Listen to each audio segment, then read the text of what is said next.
The blast lit the horizon, visible for 15 km. A tower of black smoke climbed 100 m into the sky. 660,000 L of fuel vanished in seconds. But what set this apart from every other strike wasn't the size of the blast, it was the distance. This Russian fuel train sat 35 km behind enemy lines, shielded by defenses that should have made it untouchable. 4 Ukrainian pilots were about to prove that nowhere is safe anymore. Armed only with drones cheaper than a gaming laptop, 35 km away, operators from Ukraine's elite Ronin unit stared at flickering analog video feeds that shouldn't have worked at that range. 4 FPV quadcopters pushed beyond every published limit. Conventional drones die at 3 km. They were already 15 and climbing. Behind them, Kabul 9 intelligence streamed real-time data while Alpha unit monitored Russian communications. The next group stood ready with counter-jamming equipment, electronic shields designed to carve holes through the electromagnetic fog when needed. Then suddenly static. The operator's screen dissolved into noise. The link was dead. A Russian Verber man-portable missile had struck the first repeater drone. The critical relay hovering at 500 m. Without it, the entire mission collapsed. Every drone was now flying blind. This is the risk of extreme range warfare. Ukrainian teams rely on analog 5.88 GHz video because it has zero latency. Digital feeds are easier to boost, but their 200 millisecond delay makes precision strikes impossible. At 80 km an hour, that lag means missing by 5 m, so Ukraine is stuck with analog, fast but fragile, using repeater drones every 5 km as lifelines.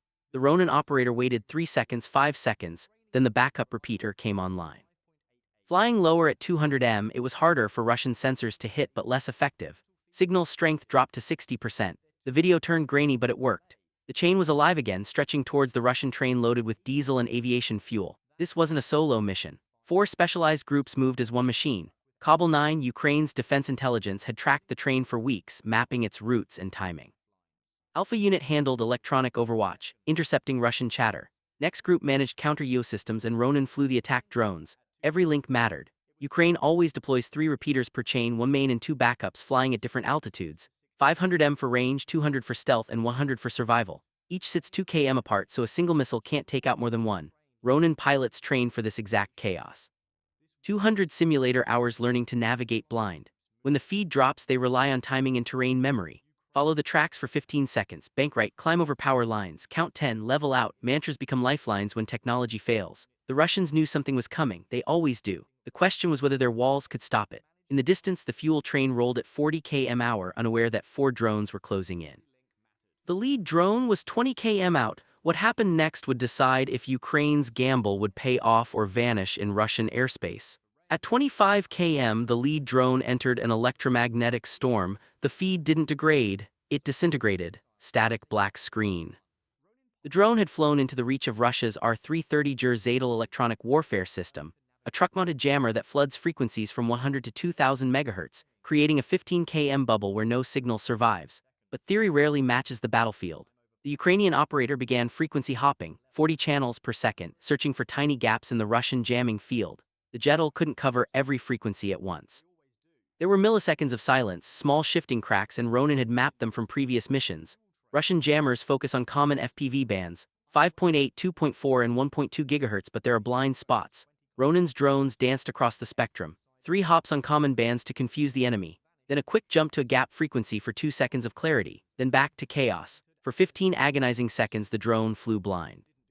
GPS was spoofed, showing false coordinates 10 km off. Even satellite signals were being faked. But Ukrainian pilots had trained for this, counting seconds, tracking the sun's angle, navigating by instinct when every tool failed.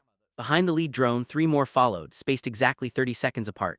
Too close and jamming would swallow them all. Too far and they'd lose the leader frequency path. 30 seconds gave each drone time to follow the breakthrough trail before the Russians could adapt. The second drone copied every frequency hop in perfect sync. Then came the signal Ukraine needed. The next group activated its counter-array, an electronic battering ram. For 30 seconds, a beam of raw power burned a corridor through the jamming field. It made their position visible to every Russian radar within miles, but it was a calculated risk. Ukrainian intelligence knew Russian artillery took 45 seconds to respond. 30 seconds of exposure was survivable and enough to push the drones through 10 km of jammed airspace. At 28 seconds, the transmission cut. Operators relocated instantly. The gamble worked. The video feed returned, distorted but usable. The operator saw steel rails flashing below. The perfect navigation aid no jamming could hide. But gel was just the first wall. Russia had more. Operators switched to full manual mode. No GPS, no autopilot, just vision and reflex. The train was 10 km away and Russian defenses were fully awake.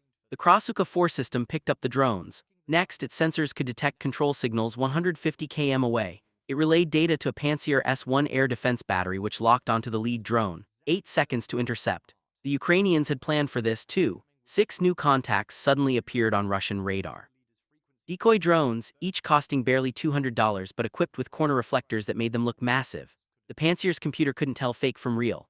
Engage them all and waste missiles or hesitate and let real threats through. The operator chose to fire. 8 missiles roared skyward. 4 decoys malfunctioned, but it didn't matter. The Pantsir wasted 2/3 of its arsenal on metal scraps and plastic. Only 4 missiles remained with a 20-nut reload cycle.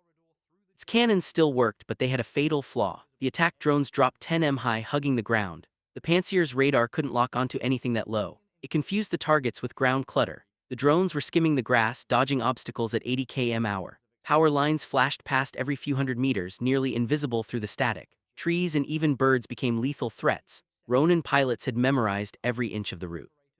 Power lines at kilometer 27. Radio tower at 29, executed by memory, not sight. Meanwhile, the Krasuka 4 tracked the analog signals but couldn't jam them. Analog fades, it doesn't die. Even with 80% interference, you still see something. Digital would have gone black. 4 km away, the train finally received a warning. The engineer pushed the throttle, whistled, and the cars began to accelerate. A moving target at 40 km/h slashes the probability to 30%. But it was too late. Through the flickering feed, the operator could see the exhaust smoke. The train was moving, but not fast enough. 3 km, 2 minutes to impact. Then the train's own Pole 21 jammer powered on.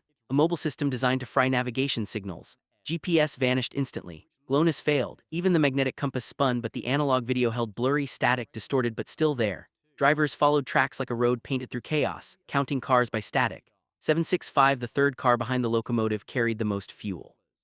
That was the target. At 500 m, the feed began collapsing completely. The Pole 21 was winning. The drone was blind, but instinct took over. 3 seconds, 2:14:32, impact. The first drone hit the lead fuel tanker dead center. The RPG-7 warhead-shaped charge tore through the steel shell, igniting 60,000 L of diesel. The explosion produced a massive fireball and a shock wave visible at the horizon.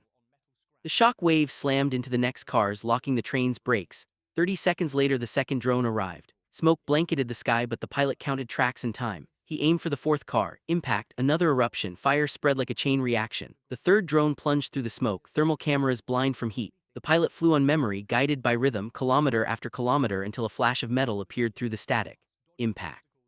Direct hit on the seventh car. The fourth drone flew into an inferno. Flames towered 100 meters high. One intact tanker remained at the rear. If left untouched, Russia could still salvage thousands of liters. The operator dove straight into the black, counting down 3, 2, 1. At 4:33 a.m., the final strike hit home. The last tanker erupted. 11 cars burned. 660,000 L of fuel turned into fire. For 6 hours, the blaze raged.